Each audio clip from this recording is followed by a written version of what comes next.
भारत की आन बान शान की अलामत एयरफोर्स के विंग कमांडर अभिनंदन वर्तमान की आज पाकिस्तान से भारत वो लौट रहे हैं।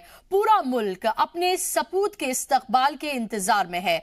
अभिनंदन वाघा बॉर्डर के रास्ते मुल्क लौटेंगे। इससे पहले पाक पीएम इमरान खान ने पार्लियामेंट में कहा कि अमन के कदम के तौर पर उन्होंने पायलट अभिनंदन की रिहाई का कदम उठाया है।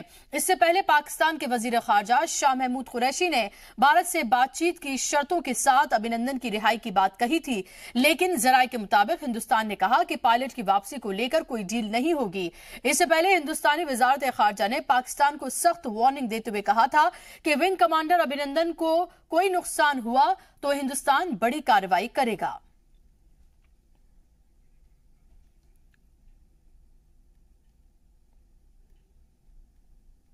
पाकिस्तान की जानिब से इंडियन एयरफोर्स के विंग कमांडर अभिनंदन को छोड़े जाने के ऐलान के बाद हिंदुस्तान की तीनों फौज ने मुश्तरका प्रेस कॉन्फ्रेंस की। पाकिस्तान के झूठ को दुनिया के सामने रखने के साथ ही तीनों फौज के चीफ ने दहशतगर्दी के खिलाफ अपनी लड़ाई को जारी रखने की बात भी दोहराई। इंडियन एयरफोर्स ने कहा कि हमारी लड़ाई पीओके में फल फूल रहे दहशतगर्दों से है, लेकिन हमारे एयर स्ट्राइक के जवाब में पाक तैयारों ने फौज के ठिकानों को निशाना बनाना चाहा, जिसके जवाब में भी हमने भी पाकिस्तान के F-16 तैयारे को मार गिराया। फौज की जानिब से बाकायदा F-16 के टुकड़े भी दिखाए गए जो जम्मू कश्मीर के राजौरी से मिले हैं। तीनों फौज के चीफ ने कहा है कि पाकिस्तान के बालाकोट में दहशतगर्द तंजीम जैश ए मोहम्मद के ठिकानों पर भी की गई कार्रवाई पूरी तरह से कामयाब रही है। इसके सबूत फौज के पास हैं। फौज के मेजर जनरल सुरिंदर सिंह महल ने साफ कहा कि हमारी लड़ाई दहशतगर्दी के खिलाफ है और हम सरहद पार इनके ठिकानों को टारगेट करने के लिए हमेशा तैयार हैं। बस फैसला हमारी सरकार को लेना है और यकीन कीजिए अंजाम इससे भी बुरा होगा। जब तक पाकिस्तान जो है इसको इस तरह से सपोर्ट करता रहेगा, हम उनके जितने भी टेररिस्ट कैंप और जितने भी उसके ट्रेनिंग एरियाज हैं उनको हम टारगेट करने के लिए तैयार हैं। पाकिस्तान में सिर्फ एक जहाज है F-16 जो कि एमराम मिसाइल लेके उड़ सकता है और कोई भी उनके पास जहाज नहीं है जिसपे एमराम मिसाइल लगाई जा सके।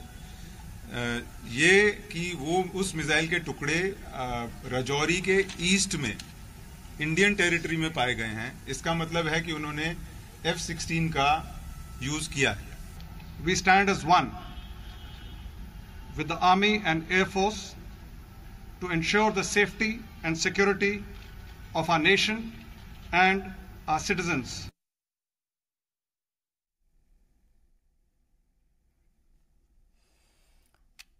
तो आज तमाम लोग जब बाहें फैलाए पलके बिछाए इंतजार कर रहे होंगे अभिनंदन करने का, यानी इस्तकबाल करने का। बाघा बॉर्डर पर लगातार जो है जोश का माहौल है वहां पर, क्योंकि बाघा बॉर्डर से ही अभिनंदन हिंदुस्तान आएंगे। इकट्ठे ने ते मैं नहीं समझदा दुनिया की कोई भी ताकत इन्हां दे सामने खलो सकती है। बिल्कुल, तुसी दसो तुसी की समझदे हो किड्डी वड्डी जिੱਤ और ਅੱਜ अभिनंदन वापस आ रहा, किस तरह स्वागत ਤੁਹਾਡੇ ਸਾਹਮਣੇ ਢੋਲ ਨਗਾਰਿਆਂ ਦੇ ਨਾਲ ਸਾਰਾ ਅੰਮ੍ਰਿਤਸਰ ਇਕੱਠਾ ਹੋਇਆ ਪਿਆ ਵਾ। ਇੱਥੇ ਜਿਉਂ-ਜਿਉਂ ਟਾਈਮ ਉਹਦੇ ਆਉਣ ਦਾ ਹੋਈ ਜਾ ਰਿਹਾ ਵਾ ਤਿਉਂ-ਤਿਉਂ ਲੋਕ ਵੱਧ ਤੋਂ ਵੱਧ ਇਕੱਠੇ ਹੋਈ ਜਾ ਰਹੇ ਨੇ। ਹਾਂਜੀ ਦੇਖੋ ਅਸੀਂ ਬਾਰਡਰ ਦੇ ਲੋਕ ਆ, ਸਾਨੂੰ ਪਤਾ ਆ ਵੀ ਜਦੋਂ ਵੀ ਇੱਥੇ ਜੰਗ ਲੱਗਦੀ ਆ ਬਾਰਡਰ ਦੇ ਉੱਤੇ ਕੀ ਹਾਲਾਤ ਬਣਦੇ ਆ। ਜਦੋਂ 1971 ਦੇ ਵਿੱਚ ਸਾਡੀਆਂ ਫੌਜਾਂ ਪਿੱਛੋਂ ਗਿੱਲ ਨਹਿਰ ਦੇ ਉੱਤੇ ਬਾਟਾ ਸ਼ੂ ਕੰਪਨੀ ਦੇ ਵਿੱਚ ਜਾ ਕੇ ਬੈਠ ਗਈਆਂ ਸੀ, ਉਦੋਂ ਵੀ ਸਾਡੇ ਵੱਡੇ ਵਡੇਰਿਆਂ ਨੇ ਉੱਥੇ ਰਾਸ਼ਨ ਦੇ ਕੇ ਆਉਂਦੇ ਰਹੇ ਫੌਜ ਨੂੰ। ਉਹਦੇ ਨਾਲ ਸਾਡੇ ਵੱਡੇ ਵਡੇਰੇ ਉੱਥੋਂ ਐਸੀਆਂ ਚੀਜ਼ਾਂ ਲੈ ਕੇ ਆਏ ਜਿਹੜੀਆਂ ਸਾਡੇ ਡਰਾਇੰਗ ਰੂਮ ਦਾ ਸ਼ਿੰਗਾਰ ਰਹੀਆਂ। ਸਾਨੂੰ ਪਤਾ ਹੈ ਜਦੋਂ ਜੰਗ ਲੱਗੀ ਅਸੀਂ ਸਾਰੇ ਤਿਆਰ ਬਰ ਤਿਆਰ ਹੋਏ। ਹਿੰਦੁਸਤਾਨ ਨੇ ਪਾਕਿਸਤਾਨ ਨੂੰ ਸਬਕ ਸਿਖਾਇਆ, ਅੱਗੋਂ ਵੀ ਸਿਖਾਉਣਾ। ਜਿੰਨੀ ਦੇਰ ਤੱਕ ਅੱਤਵਾਦੀ ਉਧਰੋਂ ਆਉਣਾ ਬੰਦ ਨਹੀਂ ਹੁੰਦੇ, ਉਧਰੋਂ ਨਸ਼ਾ ਹੋਣਾ ਬੰਦ ਨਹੀਂ ਹੁੰਦਾ ਤੇ ਪਾਕਿਸਤਾਨ ਕਿਸੇ ਦੀ ਸ਼ਹਿ ਤੇ ਖੇਡਣਾ ਨਹੀਂ ਬੰਦ ਹੁੰਦਾ। ਅਸੀਂ ਪਾਕਿਸਤਾਨ ਨੂੰ ਉਨੀ ਦੇਰ ਬਿਲਕੁਲ ਅੱਖ ਵਿਖਾਵਾਂਗੇ ਤੇ ਬੰਦੇ ਦੇ ਪੁੱਤ ਬਣਾਵਾਂਗੇ। ਭਾਰਤ ਮਾਤਾ ਕੀ ਜੈ। ਬਿਲਕੁਲ, ਤੁਸੀਂ ਦੱਸੋ ਲੱਗਦਾ ਤੁਹਾਨੂੰ ਕਿ ਹੁਣ ਅੱਤਵਾਦ ਦੇ ਖਿਲਾਫ ਜਿਹੜੀ ਲੜਾਈ ਸ਼ੁਰੂ ਕੀਤੀ ਗਈ ਹੈ, ਪਾਕਿਸਤਾਨ ਤੇ ਇੰਨਾ ਕੁ ਦਬਾਅ ਬਣਾਉਣਾ ਚਾਹੀਦਾ ਕਿ ਉਹ ਅੱਤਵਾਦ ਨੂੰ ਖਤਮ ਕਰਨ ਦੇ ਵਿੱਚ ਪੂਰੀ ਦੁਨੀਆ ਦਾ ਸਾਥ ਦੇਵੇ? ਸਾਨੂੰ ਸਾਰੀ ਦੁਨੀਆ ਦਾ ਸਟੈਂਡ ਮਿਲ ਰਿਹਾ, ਸਾਰੀ ਦੁਨੀਆ ਸਾਥ ਮਿਲ ਰਿਹਾ, ਸਾਰਾ ਹਿੰਦੁਸਤਾਨ, ਸਾਰੀਆਂ ਪੋਲੀਟੀਕਲ ਪਾਰਟੀਆਂ irrespective of faith, irrespective of party, ਸਾਰੀਆਂ ਇੱਕ ਪਾਸੇ ਯੂਨਾਈਟਿਡ ਹੈ ਕਿ ਜਿਹੜਾ आतंकवाद का केंद्र है पाकिस्तान बड़ा वड्डा एक गढ़ बन चुका है हिंदुस्तान दे विच, हिंदुस्तान कह रहे वर्ल्ड दे विच। ਉਹਨੂੰ ਦੇਸ਼ ਤੋਂ ਬੰਦ ਕਰਨ ਦਾ ਇਹੋ ਸਮਾਂ ਹੈਗਾ। ਔਰ ਇਹਨੂੰ ਸਾਰੀਆਂ ਕੰਟਰੀਆਂ ਯੂਨਾਈਟ ਹੋ ਗਈਆਂ ਕਿ ਇਹ ਜਿਹੜਾ ਇੱਕ ਆਤੰਕਵਾਦ ਦਾ ਸੋਰਸ ਹੈ ਜਿਹੜਾ ਇਹਨੂੰ ਨੇਸਤਬੰਦ ਕੀਤਾ ਜਾਵੇ ਔਰ ਇਹ ਸਾਡੀ ਲੜਾਈ ਹਾਲੇ ਖਤਮ ਨਹੀਂ ਹੋਈ। ਅਸੀਂ ਪੂਰਾ ਆਸ਼ਾ ਰੱਖਦੇ ਹਾਂ ਸਰਕਾਰ ਕੋ ਕਿ ਇਹ ਲੜਾਈ ਜਾਰੀ ਰਹੂਗੀ ਔਰ ਸਾਡੇ ਵੀਰ ਸਪੂਤ ਜਿਹੜੇ ਪਾਕਿਸਤਾਨ ਦੀ ਧਰਤੀ ਜਾ ਕੇ ਉਹਨਾਂ ਤੇ ਜਾ ਕੇ ਉਹਨਾਂ ਦੇ F-16 ਨੂੰ ਉਡਾਣਗੇ ਔਰ ਇਸੇ ਬਹਾਦਰੀ ਨਾਲ ਵਾਪਸ ਆਣਗੇ। ਬਿਲਕੁਲ ਐਸੇ ਬਹਾਦਰੀ ਨਾਲ ਵਾਪਸ ਆਣਗੇ। ਤੁਸੀਂ ਦੱਸੋ ਕਿੰਨੀ ਵੱਡੀ ਕੂਟਨੀਤਿਕ ਜਿੱਤ ਇਸ ਚੀਜ਼ ਨੂੰ ਸਮਝਦੇ ਹੋ? ਦੇਖੋ ਇਹ ਕੂਟਨੀਤੀ ਦੀ ਜਿੱਤ ਦੇ ਨਾਲ ਸਭ ਤੋਂ ਵੱਡੀ ਆ ਸਰਕਾਰ ਦੀ ਜਿਹੜੀ ਕਲੀਅਰ ਆਇਡੈਂਟੀਟੀ ਆ, ਕਲੀਅਰ ਮਨਸ਼ਾ ਵਾ। ਇਹ ਦਰਸਾਉਂਦੀ ਆ ਕਿ ਭਾਰਤ ਇੱਕ ਬਦਲਦਾ ਹੋਇਆ ਭਾਰਤ ਆ, ਬਦਲਦਾ ਹੋਈ ਸੋਚ ਆ ਔਰ ਇਹਦੇ ਲਈ ਸਾਡੇ ਦੇਸ਼ ਦੇ ਪ੍ਰਧਾਨ ਮੰਤਰੀ ਜੀ ਔਰ ਸਾਡੀ ਤਿੰਨੋਂ ਹੀ ਸੈਨਾਵਾਂ ਦੇ ਜਿਹੜੇ ਪ੍ਰਮੁੱਖ ਆ ਜਲ ਥਲ ਵਾਯੂ ਉਹਨਾਂ ਨੂੰ ਅਸੀਂ दिल तो सैल्यूट करते हैं। और सब तो बड़ी गल जी आज तो अभी आप जो तस्वीरें देख रहे थे वो बाघा बॉर्डर की थी और आपने देखा कि लोगों का जोश किस तरह से है, क्योंकि आज सभी बाहें फैलाए इंतजार कर रहे हैं, पलके बिछाए इस बात का कि अभिनंदन कब हिंदुस्तान लौटेंगे। और यही वजह है कि बाघा बॉर्डर पे एक तरह से जश्न का पूरा माहौल बना हुआ है। सीधे रुख करेंगे, हमारे नुमाइंदे शुएब रजाकर दिल्ली से हमारे साथ जुड़ गए हैं। उनसे शुएब, मैं आपसे जानना चाहूंगी कि क्या कोई वक्त मुकर्रर किया गया है, कोई भी जानकारी इस बारे में कि कब तक अभिनंदन लौट सकते हैं? दिल्ली में क्या कुछ चल रहा है?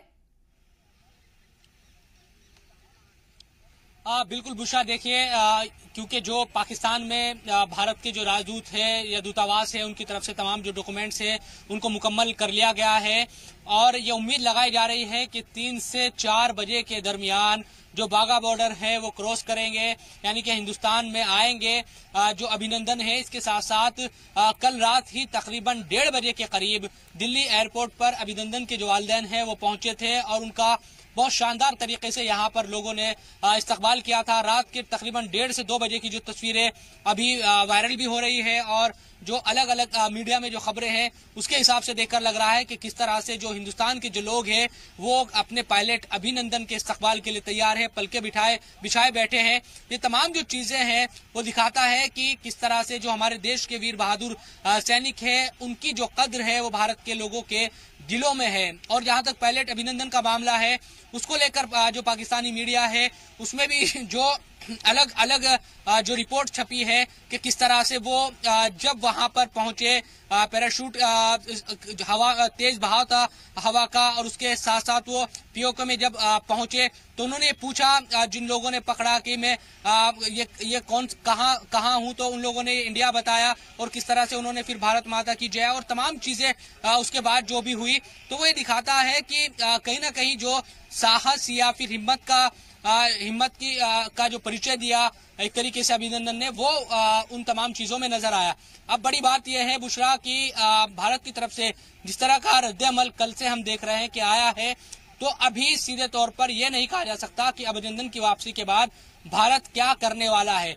कुछ जो जानकार है वो ये कह रहे हैं कि शायद जो डोजियर सौंपा गया है पाकिस्तान को, क्योंकि जो पुलवामा में शहीद हुए हैं उनका बदला अभी लोग ये कह रहे हैं कि नहीं सही तरीके वो पूरे तरीके से जो बदला लिया जाना चाहिए था वो नहीं लिया गया। इस तरह की बातें तमाम लोगों में है।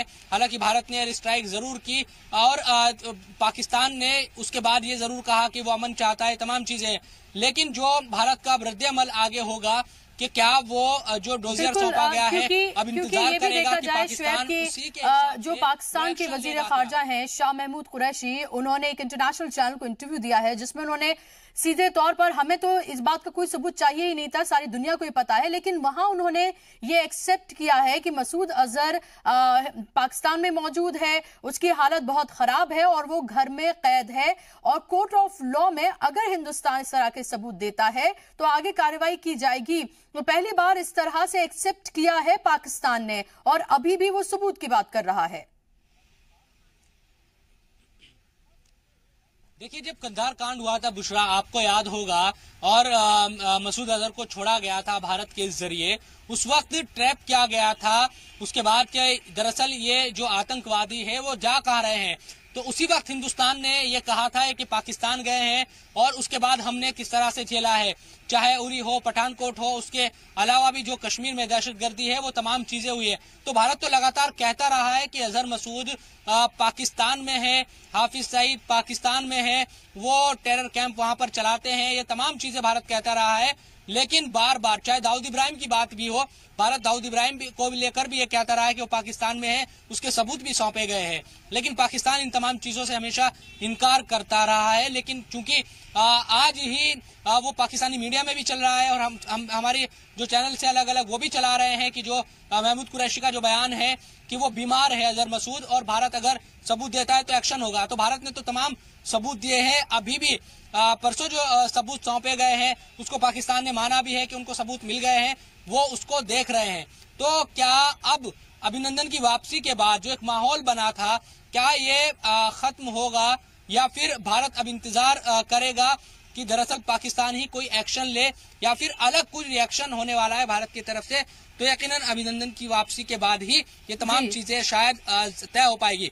लेकिन एक बात साफ है, कल जिस तरह से तीनों फौज के जो सरबराह हैं उन्होंने ज्वाइंट पीसी की और उसमें कहा कि हम हर तरीके से तैयार है। और कल वजीर आजम का भी जो बयान विज्ञान भवन में आया पायलट की वापसी को लेकर, और फिर उसके बाद कहा कि प्रैक्टिस है, अभी असल होना बाकी है, तमाम जो चीजें हैं उसके अलग अलग जो मतलब है वो निकाले गए। लेकिन ये सच है कि अभी जो भारत पाकिस्तान के बीच बहुत ज्यादा जो टेंशन थी उसमें थोड़ी ही सही लेकिन कमी जरूर आई है।